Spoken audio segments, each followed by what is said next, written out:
Yo fellas, what is up? You might have seen that the UFC Noche main event has fallen through, and instead we've got Jose Delgado coming in on short notice to fight Gene Silva, as Yair Rodriguez has pulled out.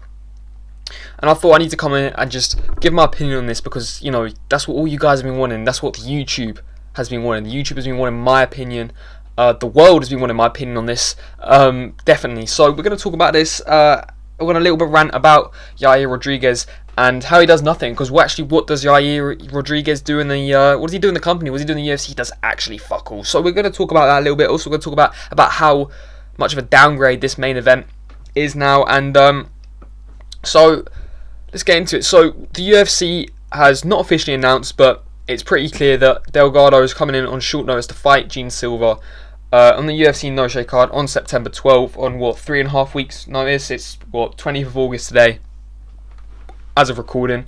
So I do wonder, surely Delgado wasn't the first person they came to. I really hope so. I really hope he wasn't, because there was so many better matchups you could have gone here. Like, worst case scenario, you have someone like a Steve Garcia, a Melquizel Costa. Worst case scenario, guys that you know are going to go in there, they're going to stand and bang, they've got finishing potential. You know, even if they are going to go in there set up to lose, basically, they're still exciting fighters. You can build something around that, you know, like a Steve Garcia, Melquizel Costa. You know what I mean? These type of guys. That's worst case scenario. And you've got guys like here saying, like MMA Shaq saying, could have done a number 1 contender match with Aljo. Like, I understand what you're saying, and he probably is right. If this wasn't a UFC Noche card, if this was just a pay-per-view Gene Silva versus Aljamain Sterling, I would have completely understand that fight. But this is a UFC Noche card. You know, you want a main event where guys are just going to stand and bang. You want a main event where guys are just, you know, they're just fighting. You know, that kind of shit. You know, you want that. And Yair Rodriguez versus Gene Silva was that fight. Both very high-level strikers. Gene Silva a little bit more crafty, a little bit more explosive, but Yair Rodriguez has obviously insane kicks, great kickboxing, and it would have been such a sick fight. And Delgado went life and death with Austin Bashi, you know, a little less than a month ago, or around a month ago. You know, Austin Bashi, who's, don't get me wrong, he's a good grappler, Austin Bashi, I'll give him that. But on the feet, Delgado was a lot better than him, and Delgado struggled at times, got dropped bad in the first round, and had Bashi hurt for the majority of the second and third, and towards the end of the first, and couldn't put him away, and really didn't do much in the second and third. A real disappointing performance from Delgado. Bashi is tough as fuck, but either way, it was a really disappointing performance. And this is a Nathaniel Wood victim. Another example, of Nathaniel Wood being treated horrible by the UFC. And I'm not saying by any means, I'm a Nathaniel Wood fan. Obviously, I'm going to back my English, I'm going to back my countrymen. But I'm not saying by any means that Nathaniel Wood should have taken this opportunity. No chance. That's not what I'm saying. I'm not saying Nathaniel Wood should have come in here on short notice. But what I'm saying is, this is another person who Nathaniel Wood beat, and that wasn't a robbery. He did beat Delgado. Another person who Nathaniel Wood has beaten is getting an opportunity better than him. I'm just saying, Nathaniel Wood is being treated horrible by the UFC. But like I said, that's a conversation for a whole nother video. So we're not going to talk about that now. But we're going to talk about Yair Rodriguez, the man that's pulled out. Do I want to enable dictation? I do not want to enable dictation. We're going to talk about Yair Rodriguez. The man on your screen right here, El Pantera, El Pusio. Because the guy don't want to fight. He don't want to fight. And we're going to talk about his inactivity. I think everyone knows how inactive Yair Rodriguez is and how much of a bum he is. The guy sits around scratching his arse all day. I mean, what else is he doing, you know? And the UFC, they were being nice to him. They offered him a main event shot here to try and get the fans back on his side in an exciting fight, and he fucked it up. And I know injuries are not his, you know, they are not the athlete's fault. I don't know, there's a very, you know, this probably wasn't his fault at all, but it just sums up Yair Rodriguez and why we don't need him in the UFC anymore.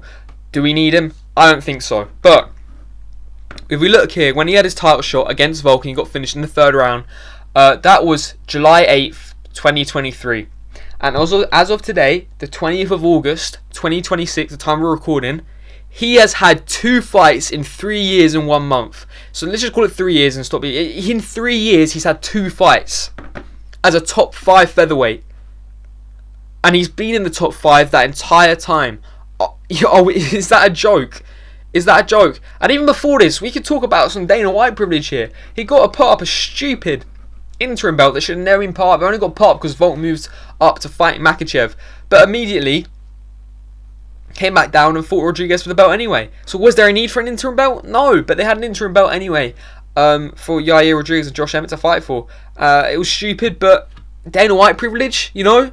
And he got his own custom belt. He's got a custom Mexican belt for the interim belt. Do you know what I mean? It's Dana White privilege. This guy has Dana White privilege. Maybe it's not Dana White privilege because the guy don't do the matchmaking. Is this Hunter Campbell privilege? Is this the beginning of Hunter Campbell privilege? Sean Shelby privilege? Mick Maynard privilege? Is this the start of it? You know? But guy loses to Volk in a title shot. Takes a whole year off. Well, not a whole year. Comes back around, 8 months later. Fights Brian Ortega. I believe this fight was in Mexico. And gets choked out in round 3.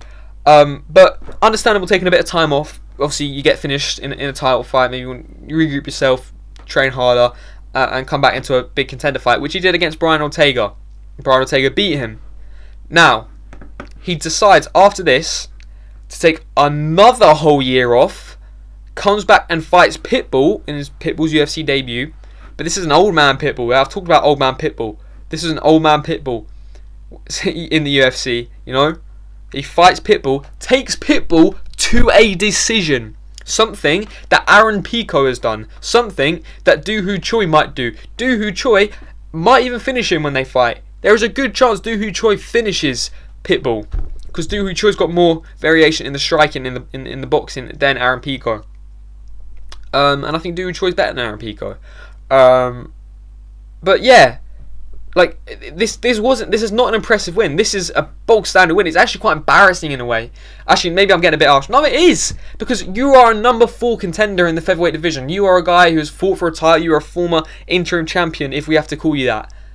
And you're going to a decision, you know, and a really boring performance versus, you know, and doing the same thing that many other guys or other guys in the division have done that are a lot lower ranked than you.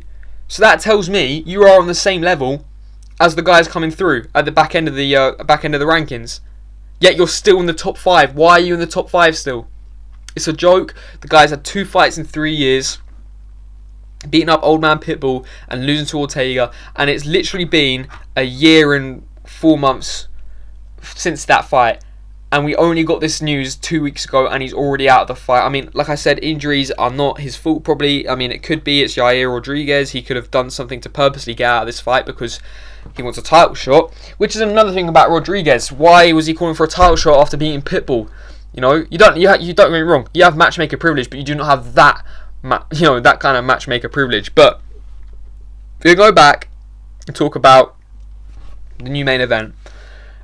This has taken, what was it, for a fight night, this was a 10 out of 10 card. This was the best fight night of the year on paper. We've got so many top fights on this card, so many exciting fights on this card, but unfortunately this is taken from a 10 out of 10 fight night to maybe like a 7.5, because the main event was just like the creme de la creme. It was the dog's bollocks, mate. Do you know what I mean? It was the fucking dog's bollocks, you know? It was the cherry on top to which is a great fight night. And now this is just going to be a one-sided beatdown, you know? This is Delgado has no chance, you know. I don't, in the nicest way possible. He's got no chance. And he's probably the only one stupid enough to take this fight. I don't think any top contender probably take this fight, but surely he wasn't the first guy they went to, you know. Is there no other guys we could have got? It just seems really lazy from the UFC to put Delgado in this position, and slightly ruined was one of the best main events of the year, fight night wise. It just seems lazy. So I bet oh my god, I better not see Yair Rodriguez out for like another year or so. It's a joke. Either way, Delgado versus Gene Silva. Gene Silva's going to run through Delgado, but like I said, the whole card is still good. It should be on the screen right now. You know, you got guys like Tommy McMillan versus Moran Rahiki. That is the biggest prospect fight of the year. I can't wait for that. Curtis Blades Waldo, Alexa Grasso's on the card for you gooners out there. Who we got? Bahamondes, he's on the card. He's exciting. Tim Elliott, Edgar Shirez, Danny Ige versus David Martinez. That's going to be a good fight. Rankings on the line there. Danny Ige going back down to bantamweight. You know, we've got Belgaruri on the card, who was meant to fight Kelvin Gastelum, but the UFC didn't want to kill Kelvin Gastelum off yet. No, he's still somewhat useful to the UFC.